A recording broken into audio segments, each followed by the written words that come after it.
আসসালামু আলাইকুম। কেমন আছেন সবাই? আজ আমি এই সমুদ্রের এই মাছ পোয়া মাছের ঝোল করব। আমি যেভাবে করি সেই রেসিপিটা আপনাদের সাথে শেয়ার করব। মাছটাকে আমি প্রথমে কুটে দিয়ে পরিষ্কার করে নিয়েছি।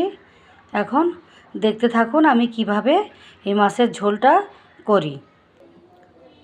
তো এই যে আমি এখানে একে একে সমস্ত মশলা নিয়ে নিয়েছি।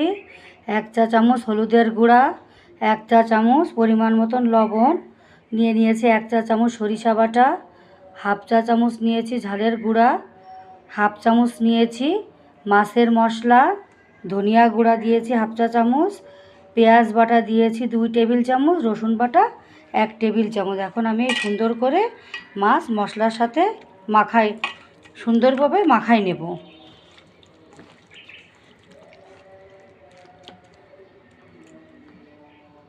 দেখেন এই যে মাছটা আমি কত সুন্দর মশলার সাথে মাখিয়ে নিয়েছি।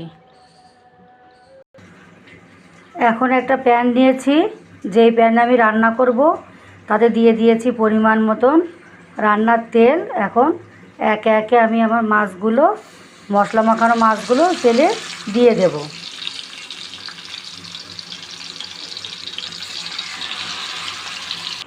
এই যে মাছগুলো আমি এই তেলের মধ্যে আস্তে আস্তে যে বসিয়ে দিয়েছি। এখন এইভাবে অল্প হিটে মাছটাকে আমি 5 থেকে 10 মিনিট উল্টে পাল্টে একটু হালকা করে ভেজে নেব। আর এই যে মাছের যে মশলাটা দেখতে পাচ্ছেন, এটা আমি ফেলে দেব না, এটা আমি পরে কাজে লাগাবো, দেখতে থাকুন। এই যে মাছটা কিন্তু আমি আর একবার আস্তে আস্তে উল্টিয়ে দিয়েছি, একদম অল্প আছে মাছটা ভেজে নিতে হবে যাতে মশলা পুড়ে না যায়। এখন সে মশলার সেই পানিটা, এই যে ঝোলের পানি দিয়ে দিলাম, দিয়ে কিন্তু আমি নাড়াচাড়া করব না। এবার একটা ঢাকনা দিয়ে ঢেকে কিছু সময় 2 থেকে 3 মিনিট রান্না করে নেব।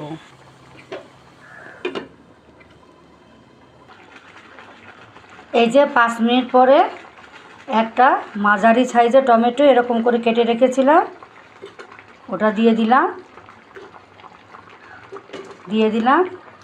3টা ঝাল কুচি, ঝালটা আপনারা আপনাদের টেস্ট অনুযায়ী দিবেন। দিয়ে দিলাম ধনিয়া পাতা,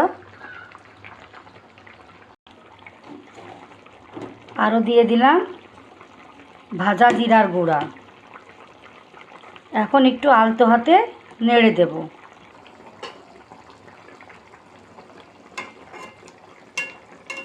আলতো হাতে নাড়তে হবে যাতে মাছটা ভেঙে না যায়।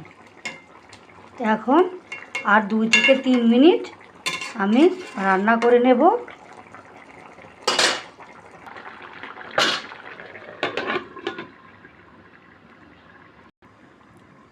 তো হয়ে গেল আমার পোয়া মাছের ঝোল।